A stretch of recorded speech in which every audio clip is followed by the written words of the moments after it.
Soulful Menagerie by chocolatecastleinthesky on AO3. Read by Lily6645. Summary. Everyone has a soul mark, a small animal that represents them. Individuals can have few or many appearing on their skin, familial, platonic, or romantic. Just because people know their soulmates, it doesn't mean things are smooth sailing. Chapter 1. Prologue. Hope is the thing with feathers. Like many things, the soul marks began with the rise of quirks, although this time was a sort of dark age with few records. The few that lingered gave credit to the theory that soul marks were an intergenerational byproduct of a quirk in a time before regulation, when quirk use was rampant and unpredictable. An individual with a quirk called spirit animal began to infect others. Unlike most quirks, the effect of this one passed from parent to child, and by the time the Dark Ages had ended, the majority of the world had a soul animal mark. The quirk was theorized to work like a virus, mutating as it spread. Another theory was that it was not the effect of spirit animal, the individual's name long lost to time, but rather their offspring. A quirk that developed from spirit animal and a quirk similar to one called Red String of Fate. Regardless, instead of simply having their own soul animal prowling or swimming along their skin, a visual representation of their innate demeanor, people also developed marks for those most important to them. It was not unusual for small children to have 3 or 4 marks and adults 10 or more. Anthropologists who study the phenomenon have developed a sort of guide to understand the bond between souls, romantic, parental, platonic, based on the location the mark formed.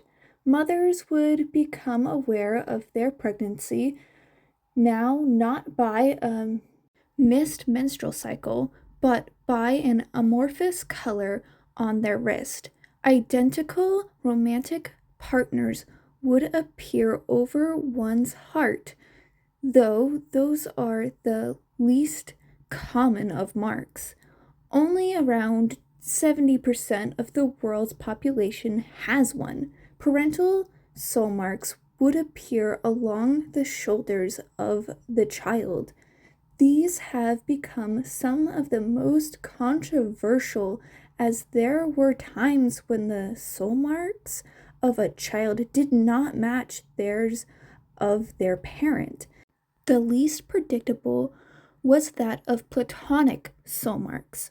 Once formed by a close bond, they do not disappear regardless of the state of the relationship down the line. Soul animal marks were animate. They behaved in a way that mimicked the emotions and behaviors of their person. This is on a far more limited scale as of yet. No research has shown that people can detect more information about their soulmates than what can be gleaned from an animal's behavior. Anthropologists and zoologists have begun to work closely together to publish guides for animal behavior as they relate to soul marks, to help people understand when their soulmates are joyful or seeking comfort, during which time soulmates marks will typically respond regardless of an individual's awareness of the other. Despite the amount of attention and research on the subject, there is much uncertainty about the origins or meanings of the tiny creatures that have adorned human skin for the last few generations. The first clue for Inko was the slowly forming green dot on her wrist. Still shapeless, the tattoo grew alongside her stomach, a sign of the soul she carried within her. She and her friend Masaru, whose wife was also expecting, would venture guesses about the shape the blob would make once the children were born. Inko's soul mark, a badger, would often be found laying beside the mark on her wrist or visiting with the crane and porcupine that represented her best friend and his wife. Katsuki was born with a voice rivaling a banshee. Inko aided Masaru in the tradition of capturing pictures of the boy's initial soul marks. The location of soul marks formed very often suggested the type of relationship the two would have. Mitsuki grouched at her husband from the bed. Check everywhere! I wouldn't put it past our brat to have hidden one of them.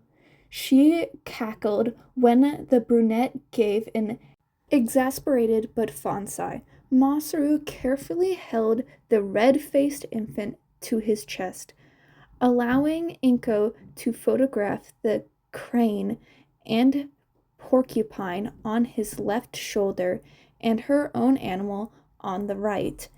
They checked for other creatures, signs of older family or romantic bonds. But aside from the boy's own baby jackal, there were none. Months passed from the bright April day. Inko's husband had reluctantly left the country on business at the tail end of June, and just over 2 weeks later, Inko was rushing to the hospital, unbearable heat as the labor process began. Mitsuki coached her through the agonizing pain, leaving Matsuru to manage the blonde baby. Once her breathing slowed, once the baby's pictures taken, once her tiny little boy was in her arms, she marveled at the sight of her badger curled around a baby bunny. Matsuru smiled at her. He has quite the menagerie already, Inko. She let out a wet laugh. My little boy is going to be so loved, she cooed over the child, kissed the green fluff that graced his head, and missed the way the couple exchanged worried looks. Neither was willing to mention Hazashi's snake was nowhere to be found on the boy's body. Instead, they pointed out how mobile his other animals already were. The shaky lion stalking around his ankle and panther prowling near his collarbone. The two felines were of drastically different ages. The lion was clearly much older than even the badger or crane or porcupine that graced his skin, and the panther was not yet fully grown. In October, the two families were enjoying a picnic lunch. Masaru went to change the boy's diaper and called to his wife and friend. Saki, look! When I lifted up his onesie, I noticed a new animal by his heart. Our boy's soulmate must have been born! Pride filled their eyes, and they shifted around so Inko could see the pinecone-like penguin that rested near the boy's heart. While soulmates didn't leave any sensations, the baby giggled and grabbed at his arm where his jackal stalked to the penguin so that he could carry it to his favorite resting spot on the boy's hip. November came and brought Hazashi home with it. The man frowned over his son, only the receiving a harsh yank on his hair from the tiny, inquisitive child. Even through the wince, both he and Inko chuckled at the boy's behavior. The father was not planning to leave on another trip until February. Aside from a weekend here or there, he was happy to be exhausted from caring for his infant son instead of from mindlessly filling in paperwork. December passed in a rush of lights and snow, and the new year welcoming the two families with swiftly growing boys.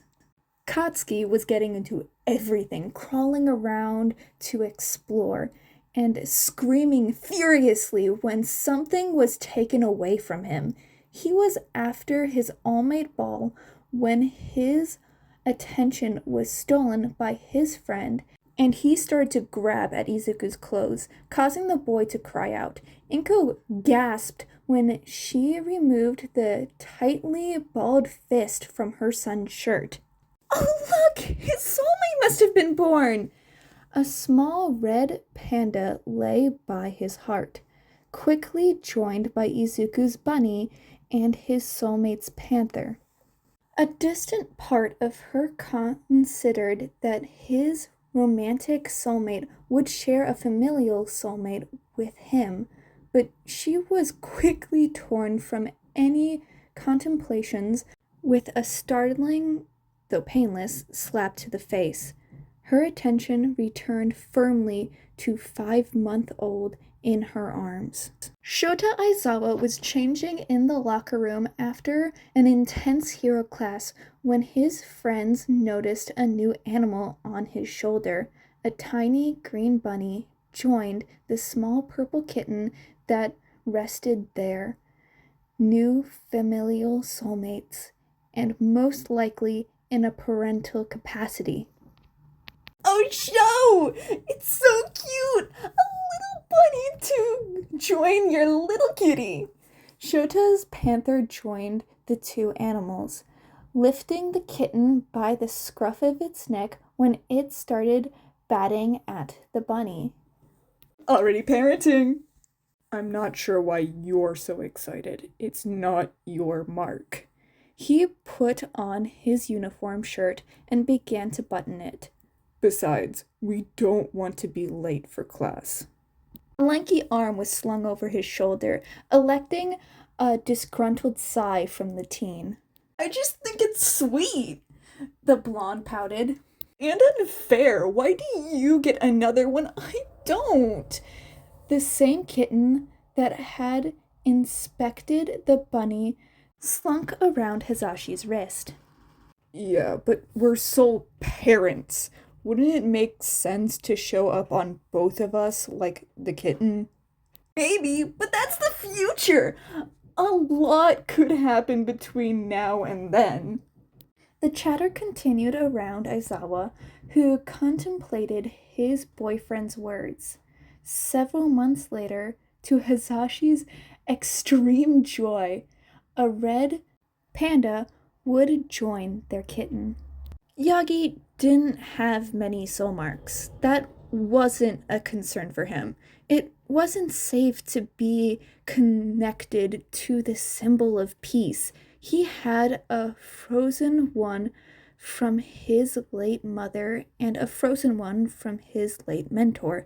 He had one platonic mark for his dear friend David and a recent addition, his daughter, Melissa. Even at his age of 30, he couldn't develop a romantic bond. It was just as well, in his mind. As it was, the man kept most of his skin covered. His costume was carefully designed to hide any potential soul marks, leaving only his face exposed, since soul marks almost never ventured into that territory. Even when relaxing, he found he preferred long sleeves and full-length pants to t-shirts or shorts. Because of this, it took him longer than expected to find his lion grooming a green bunny kit. Well, who are you? He mused aloud, sleeve pushed up to scratch an itch and reveal this new information. He didn't have time to dwell. His phone pinged with a reminder that he needed to complete paperwork before midnight. Rei Todoroki often glanced at her soul marks. Her own beluga often swam with her daughter's manatee. Her eldest son's wolverine often stalked Natsuo's swan, playfully fighting with the aggressive bird. She rubbed at the growing red dot on her wrist, her youngest child, the one she prayed would be the answer to Enji's ridiculous goal, and desperately hoped it would not. Rei's skin was far more engaging than the desolate house that the family lived in. Across her skin, creatures would play and dance. She would imagine the cheerful noises they'd make if they could. Around the house, children crept from room to room with grave faces. There were few moments for these children to be children, and for their sake, she hoped this one would be the last, as she did for the others. Each night that she laid in her lonely room, she would whisper hopes and dreams to her unborn child. Please, let my baby be loved. Let their skin writhe with joyful creatures. Let them be strong, strong enough to withstand the extremes of our world. That is the end of chapter 1 of Soulful Menagerie by Chocolate Castle in the Sky on AO3. If you like this chapter, please go support the original author. Links in the description below. Hope you have a good day, night, or whatever time zone you're in. Bye, kittens!